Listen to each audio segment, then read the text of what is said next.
Hello दोस्तों, मैं देवेंद्र फिर से हाजिर हूँ आपके सामने एक डरावना किस्सा लेकर। उम्मीद करता हूँ कि ये किस्सा भी आपको पहले की तरह पसंद आएगा। तो चलिए कहानी को शुरू करते हैं। ये कहानी है रानी की, जो मुंबई के गवर्नमेंट हॉस्पिटल में हार्ट विशेषज्ञ है। पिछले महीने ही रानी का नागपुर से मुंबई ट्रांसफ़र हुआ है। रानी का परिवार नागपुर के पास एक छोटे से गांव में रहता है। परिवार में माँ, पापा और एक छोटा भाई है। रानी बचपन से ही होनहार थी। एक मेधावी छात्रा होने के साथ साथ एक अच्छी एथलेटिक भी थी। बचपन से ही एक डॉक्टर बनने का ख्वाब देखती थी। अपनी मेहनत और माँ बाप के आशीर्वाद से अपना सपना साकार भी किया। रानी के मम्मी पापा को हमेशा रानी की शादी की चिंता रहती थी। परियों के जैसे खूबसूरत थी रानी। अच्छे अच्छे घरों से रानी के रिश्ते आ रहे थे, पर रानी पहले अपने पैरों पर खड़ा होना चाहती थी, कुछ बनना चाहती थी। इसलिए शादी के लिए हर बार मना कर देती थी। मुंबई ट्रांसफ़र होने के बाद कुछ दिन रानी होटल में रही। फिर जल्दी ही साथ काम करने वाली नर्स रुखसाना के घर रेंट पर उसे रूम मिल जाता है। रुखसाना मुंबई से 10 किलोमीटर की दूरी पर स्थित एक छोटे से गांव में अकेली ही रहती थी। रुखसाना के माँ बाप पिछले साल रोड एक्सीडेंट में मारे गए थे। रुखसाना का कोई भाई या बहन नहीं थी। अपने माँ बाप की इकलौती संतान थी रुखसाना। किसी चीज़ की कमी नहीं थी। माँ बाप अच्छा खासा बैंक बैलेंस और एक आलीशान मकान छोड़कर गए थे। अकेले रहने के कारण रानी को अपने यहाँ रेंट पर रूम दे दिया, जिससे उसका भी अब मन लग जाता था। रात के 8 बज रहे थे। रुखसाना, मैडम घर नहीं जाना आज? काफ़ी लेट हो गया है, बहुत रात हो गई है। रानी, रुखसाना तुम जाओ, मुझे अभी कुछ काम है, मैं काम ख़त्म करके आती हूँ। जी मैडम। गेट अंदर से लॉक कर लेना, मेरे पास दूसरी चाबी है। और रास्ते से दूध लेते आना, चाय पीनी है, सर बहुत दर्द कर रहा है। जी मैडम। रात के 10:30 बज रहे हैं।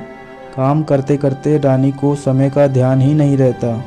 तभी वह जल्दी से निकलती है, पार्किंग से अपनी स्कूटी निकालती है और घर के लिए निकल पड़ती है। मौसम बहुत सुहाना था। ठंडी ठंडी हवा चल रही थी। रानी बस अपनी धुन में आगे बढ़ी जा रही थी। चारों ओर अंधेरा छाया हुआ था। अचानक गांव से कुछ पहले रानी चौंक जाती है, जैसे कोई साया रानी के बालों को छूकर गया हो। रानी डर जाती है। स्पीड बढ़ाकर तेज़ी से गांव की ओर बढ़ जाती है। घर पहुंचकर हॉर्न बजाती है। रुखसाना थोड़ी देर बाद गेट खोलती है। क्या रुखसाना, इतनी देर से हॉर्न बजा रही हूँ, इतनी देर से गेट खोला? कुछ नहीं मैडम, खाना बना रही थी और साथ में गाने भी सुन रही थी। हे भगवान, कितने गाने सुनती है रुखसाना। अच्छा, आज खाने में क्या बनाया है? गोश्त बनाया है। हा हा हा हा। रुखसाना, मजाक मत करो, मुझे पता है तुम वेजिटेरियन हो।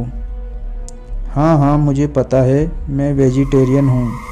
चलिए आप मुंह हाथ धोकर आइए, खाना रेडी है। ओहो, क्या बात है, आज तो बहुत अच्छी महक आ रही है। क्या बनाया है आज खाने में रुखसाना ने?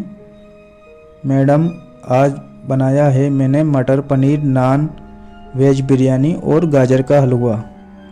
वाह क्या बात है रुखसाना, मज़ा आ गया। दोनों बैठकर खाना खाते हैं। तभी रुखसाना का फ़ोन बज उठता है। रुखसाना फ़ोन लेकर ऊपर अपने रूम में चली जाती है। थोड़ी देर बाद आकर खाना खाने लग जाती है।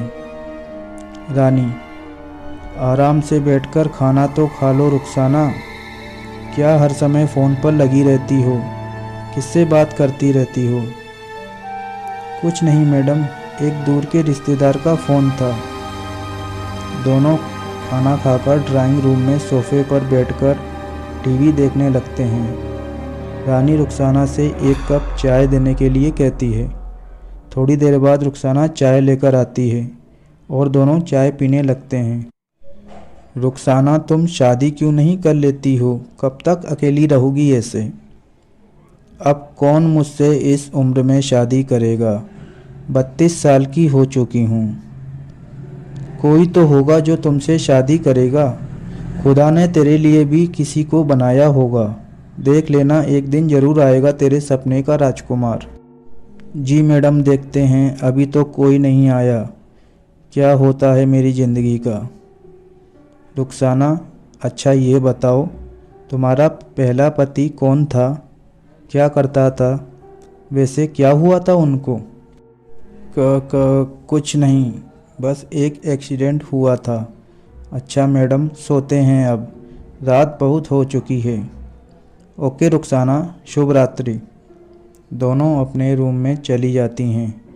रानी अपने रूम में पहुंचकर पलंग पर बैठ जाती है और रुखसाना के बारे में सोचते हुए लेट जाती है। सोचते सोचते रानी को कब नींद आ जाती है पता ही नहीं चलता। रात के 12 बजे हैं। अचानक खिड़की पर कुछ आवाज़ हुई। रानी की नींद खुल जाती है। रानी खिड़की की ओर देखती है।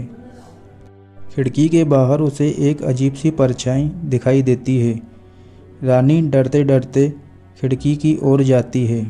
खिड़की खोलकर देखती है पर कुछ दिखाई नहीं देता। दिखाई देता है तो बस दूर दूर तक काला अंधेरा और दूर दूर तक फैला घना जंगल। रानी दोबारा सोने की कोशिश करती है। धीरे धीरे रानी को नींद आ जाती है। रात के 2 बज रहे हैं। अचानक फिर से खिड़की पर जोर का झटका लगता है, जैसे कोई खिड़की को बहुत जोर जोर से पीट रहा हो। रानी की अचानक से नींद खुल जाती है और वह उठकर बैठ जाती है। खिड़की के बाहर फिर वही काला साया दिखाई देता है। रानी जोर से चिल्लाती है, कौन कौन कौन है वहाँ? पर उधर से कोई आवाज़ नहीं आती। रानी धीरे से बेड से उतरती है, कोने में रखा डंडा उठाती है और खिड़की की ओर जाती है। डरते डरते आगे बढ़ती है। कौन है? कौन है वहाँ? बोलता क्यों नहीं? कौन है वहाँ? पर कोई आवाज़ नहीं आती। रानी आगे बढ़ती है और खिड़की खोलकर देखती है, पर फिर भी उसे वहाँ पर कोई नज़र नहीं आता। खिड़की बंद करके जैसे ही रानी पलटती है, अचानक से फिर एक ज़ोर की आवाज़ आती है और फिर वही काला साया नज़र आता है। रानी खिड़की खोलकर देखती है तो देखती ही रह जाती है। एक भयानक काला साया खिड़की के उस पार हवा में लहरा रहा है। पीली चमकती आंखें एकटक रानी को घूरते हुए। रानी चीखते हुए नीचे की ओर भागती है, रुखसाना, रुखसाना। पर गेट लॉक हो जाता है। रानी बहुत चिल्लाती है। उसके पास भागने का कोई रास्ता नहीं। रानी मन ही मन बजरंगबली का ध्यान करती है और हनुमान चालीसा का जाप करती है। सब कुछ शांत हो जाता है। रानी उठकर खिड़की की तरफ जाती है। बाहर इधर उधर झांकती है, पर वो साया कहीं नज़र नहीं आता। तभी ठीक सामने पेड़ों के झुरमुट में वही साया नज़र आता है। देखते ही देखते अंधेरे में गायब हो जाता है। अगली सुबह रानी लेट उठती है। कुछ शांत दिखाई पड़ रही है। जल्दी से नहाकर नाश्ता करती है और दोनों ड्यूटी के लिए निकल पड़ती हैं। शाम के 9 बजे हैं। रुखसाना रानी से पूछती है कि घर कब चलना है। हर बार की तरह रानी का वही जवाब होता है, तुम चलो, मैं आती हूँ। रानी काम ख़त्म करके जल्दी से स्कूटी लेकर निकलती है। वही अपनी धुन में रानी गुनगुनाते हुए जा रही थी कि अचानक जोर का धमाका हुआ। स्कूटी में पंचर हो गया। अब कैसे जाऊंगी घर? वैसे तो पहुंच ही गई, पैदल ही चलती हूँ। रानी पैदल ही चल देती है। जैसे ही थोड़ी आगे जाती है तो वही जाना पहचाना हवा का झोंका रानी के कानों के पास से होकर गुजर जाता है। रानी डर जाती है, धीरे धीरे कदमों को आगे बढ़ा रही होती है। तभी वही रात वाला भयानक साया नजर आता है जो रानी से कुछ दूर हवा में लटका हुआ था। वही पीली आंखें, भयानक शक्ल। रानी के होश उड़ जाते हैं। अब करे भी तो करे क्या? सुनसान सड़क, ऊपर से जंगल का एरिया। रानी आंखें बंद करके हनुमान चालीसा का जाप करती है। कुछ देर बाद देखती है तो वहाँ कोई नहीं था। जल्दी से स्कूटी को लेकर घर पहुँचती है। रुखसाना गेट पर ही खड़ी है। मैडम, आप आज कहाँ रह गई थी? मैं इतनी देर से आपका इंतज़ार कर रही हूँ। अंदर चलो, बताती हूँ सारी बात। रानी अंदर जाकर रुखसाना को पूरी बात बताती है। यह सुनकर रुखसाना भी डर जाती है और दोनों खाना खाकर सोने चले जाते हैं। रानी अपने साथ घटी घटना के बारे में सोचते सोचते सो जाती है कि तभी अचानक खिड़की पर तेज आवाज़ होती है। रानी उठकर बैठ जाती है, धीरे से खिड़की की ओर बढ़ती है और खिड़की खोलकर देखती है तो वही भयानक साया नज़र आता है। रानी के देखते देखते वो काला साया ज़मीन पर उतरकर धीरे धीरे जंगल की तरफ चला जाता है। रानी खड़ी ताकती रहती है और मन में सोचती है कि क्या राज है जो ये साया मुझे दिखाई देता है। कुछ तो बात ज़रूर है। अगले दिन सुबह रानी और रुखसाना रेडी होकर रुखसाना की स्कूटी से ड्यूटी जाते हैं। रास्ते में रानी रुखसाना से पूछती है, वहाँ उस घने जंगल में वो मिट्टी के टीले सा क्या है? रुखसाना रानी को बताती है कि यहाँ बहुत पहले कब्रिस्तान हुआ करता था, पर अब वहाँ कोई नहीं जाता क्योंकि लोगों का मानना है वहाँ जिन्न रहते हैं। दोनों बात करते करते अस्पताल पहुँच जाते हैं। लंच टाइम में रानी रुखसाना से उसकी पिछली ज़िंदगी के बारे में पूछती है, पर रुखसाना टाल जाती है। रानी फिर कहती है, बताओ ना रुखसाना। बार बार पूछने पर रुखसाना यही बताती है कि कोई रवि नाम का लड़का था। रानी चौंकते हुए, क्या तुमने गैर बिरादरी में शादी की थी? रुखसाना बोलती है, हाँ, हम दोनों ने कोर्ट मैरिज की थी। अब्बू अम्मी के इंतकाल के बाद हम दोनों यहीं रहने लग गए थे। रानी ने पूछा, फिर क्या हुआ? रुखसाना बताती है, कुछ महीने पहले रवि का एक्सीडेंट हो गया था। और रानी रुखसाना से, सॉरी रुखसाना, सब ठीक हो जाएगा। रुखसाना आंसू पोंछते हुए, मैडम, आज मुझे घर जल्दी जाना है। क्यों, क्या हुआ? क्यों जाना है जल्दी आज? एक दूर का रिश्तेदार है, आज वो मुझसे मिलने आने वाला है। ओके, चली जाना, मैं किसी और वाहन से आ जाऊंगी। ये कहकर रुखसाना चली जाती है। रानी रुखसाना के बारे में सोचते हुए, रुखसाना कुछ छुपा रही है, मुझे पता करना होगा। लगभग रात के 9:30 बज रहे हैं। रानी स्टाफ के बंदे का स्कूटर लेकर घर के लिए निकल पड़ती है। ठीक उसी जगह बिल्कुल एक जोर का धमाका होता है।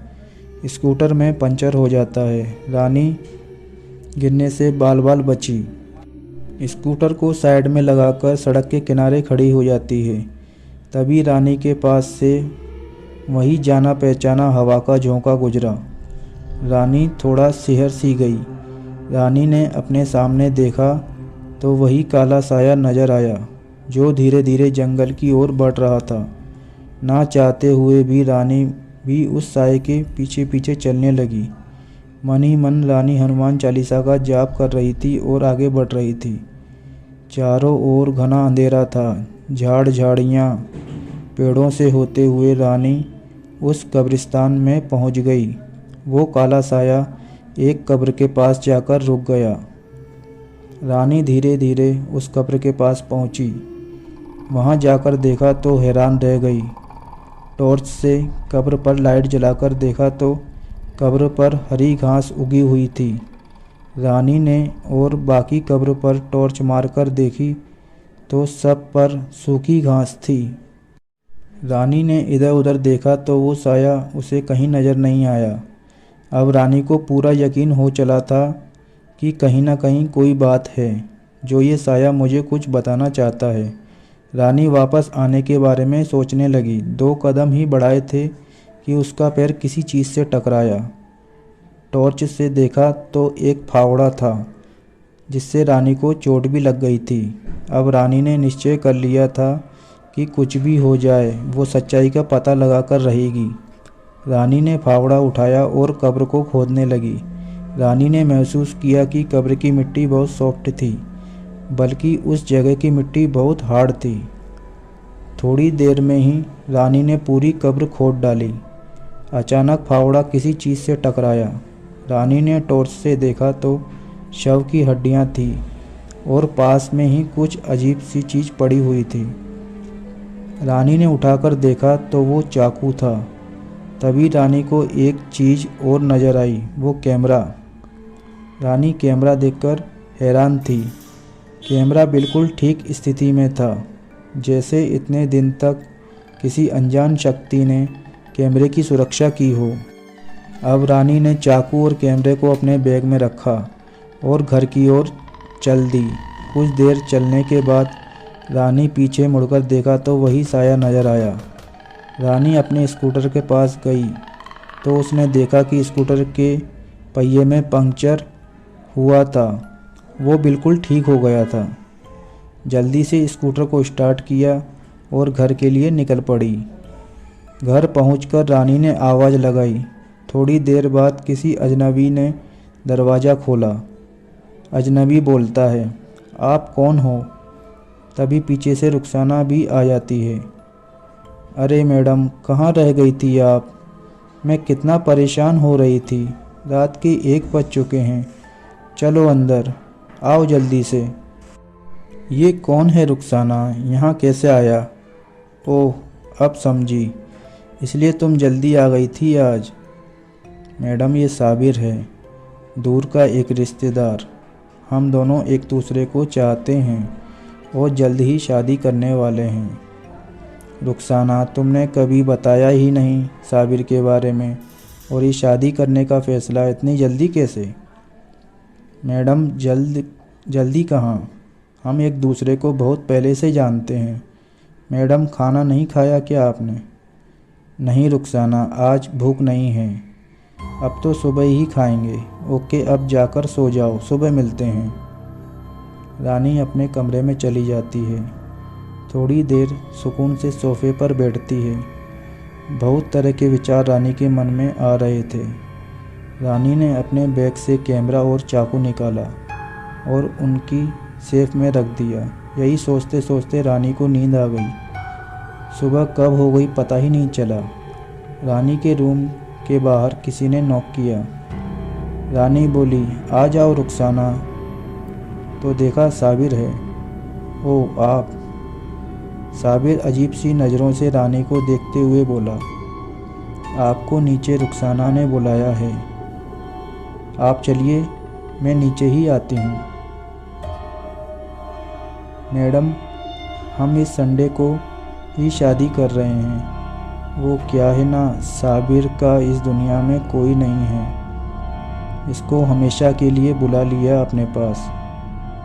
इट्स ओके, मुझे क्या प्रॉब्लम हो सकती है? आप दोनों राजी हैं तो मैं अपना कहीं और देख लूँगी। नहीं नहीं मैडम, आपको कहीं जाने की ज़रूरत नहीं है। आप जब तक चाहें यहाँ रह सकती हैं। साबिर भी यही चाहता है। चलो देखते हैं क्या होता है, जैसी ईश्वर की इच्छा। रानी नाश्ता करके जल्दी से ड्यूटी के लिए निकलती है। अस्पताल पहुंचकर स्टाफ के ही एक क्लोज फ्रेंड बंटी को सब कुछ बताती है। ये सुनकर बंटी भी चौंक जाता है। दोनों पूरा मामला पुलिस को बताने का निर्णय करते हैं। बंटी अपने जान पहचान के इंस्पेक्टर को कॉल लगाता है और मिलने के लिए कहता है। दोपहर को इंस्पेक्टर भी आ जाता है। रानी पूरी घटना इंस्पेक्टर को बताती है। यह सुनकर इंस्पेक्टर भी चौंक जाता है। इंस्पेक्टर उस एरिया का थाना इंचार्ज को कॉल लगाता है और पूरी घटना बताता है। अगले दिन रानी, बंटी और इंस्पेक्टर तीनों उस एरिया के थाना इंचार्ज से मिलने जाते हैं। रानी, बंटी और इंस्पेक्टर थाना इंचार्ज से मिलने का इंतज़ार करते हैं। थोड़ी देर बाद थाना इंचार्ज मिलने आते हैं तो रानी देखकर चौंक जाती है। अरे दीपक, तुम यहाँ कैसे? रानी, तुम यहाँ कैसे? दीपक तीनों को गेस्ट रूम में ले जाता है। चाय पीने के बाद रानी, अब बताइए क्या मैटर है? तब रानी दीपक को पूरा घटनाक्रम बताती है। वो कैमरा और चाकू कहाँ है? रानी अपने पर्स में से कैमरा और चाकू निकालकर दीपक को देती है। मैं इनको लैब में भेज रहा हूँ टेस्टिंग के लिए, क्या पता कोई सुराग मिल जाए। परसों मिलते हैं, तब तक रिपोर्ट भी आ जाएगी। रानी, बंटी, इंस्पेक्टर तीनों दीपक से विदा लेते हैं। बंटी और रानी हॉस्पिटल आ जाते हैं। शाम को रानी अपने घर चली जाती है। रानी अपने रूम में लेटी हुई थी। रात के कोई 12 बज रहे थे। तभी रानी को अनजान नंबर से कॉल आता है। हेलो रानी, मैं दीपक बोल रहा हूँ। ओह, तो आप हैं। इतनी रात को कॉल की, कोई ख़ास बात है क्या? और मेरा नंबर किसने दिया आपको? वो बंटी से ले लिया था। आपको बहुत ज़रूरी बात बतानी थी, इसलिए कल आप सभी थाने आ जाइए। आपका शक सही निकला, मर्डर का ही केस है। रिपोर्ट आ गई है। ओके दीपक, कल मिलते हैं। Good night. मैडम, इतनी जल्दी में कहाँ जा रहे? नाश्ता तो करते जाइए। अभी बहुत जल्दी में हूँ, शाम को मिलते हैं। रानी, बंटी और इंस्पेक्टर तीनों दीपक से मिलने पहुँच जाते हैं। दीपक पहले से ही तीनों का इंतज़ार कर रहा था। दीपक तीनों को प्रोजेक्ट रूम में ले जाता है। वहाँ तीनों आराम से बैठ जाते हैं। रानी, तुम्हारी मेहनत सफल हुई। ये एक मर्डर केस है।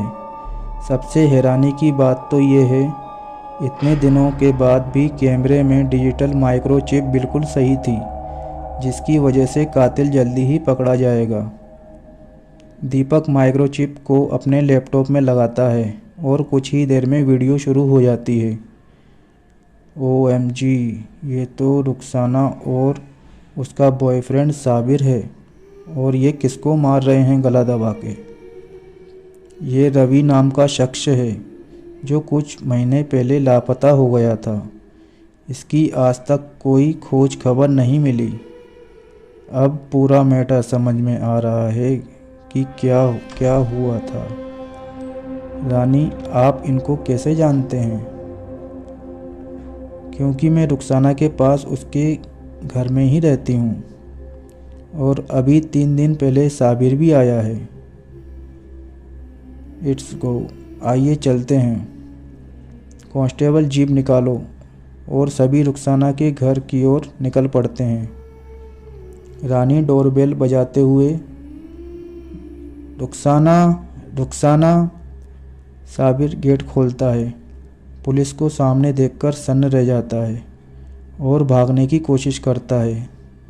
दीपक साबिर को गिरबान से पकड़ लेता है और 2 थप्पड़ मारते हुए बोलता है, अब भागने से कोई फ़ायदा नहीं। इतने में रुखसाना भी अंदर आ जाती है। पुलिस को देखकर रोने लगती है। रुखसाना, अब रोने से क्या फ़ायदा? जब रवि को जान से मारा था तब रोना नहीं आया तुम्हें? चल अब ये बता, रवि को क्यों मारा? रवि मुझे बहुत प्यार करता था। मेरे लिए अपना परिवार भी छोड़ दिया था उसने, पर मैंने ही उसके साथ धोखा किया। एक दिन रवि ड्यूटी से घर जल्दी आ गया था। उसने मुझे और साबिर को एक साथ देख लिया था। रवि ने मुझे बोला तो कुछ नहीं, बस गुस्सा होकर अपने कमरे में चला गया। तभी साबिर ने रवि को मारने का प्लान बनाया। मैंने मना किया तो साबिर नहीं माना। बार बार कहने पर मैं मान गई। हम दोनों रवि के रूम में गए। वहाँ देखा रवि कैमरे के साथ कुछ शूट कर रहा था। मैंने रवि को बोला कि हमें कुछ बात करनी है, पर रवि नहीं माना और कहने लगा, तुम लोग जाओ यहाँ से। साबिर और रवि की बहस होने लगी। चीना झपटी में कैमरा रवि के हाथ से छूट गया।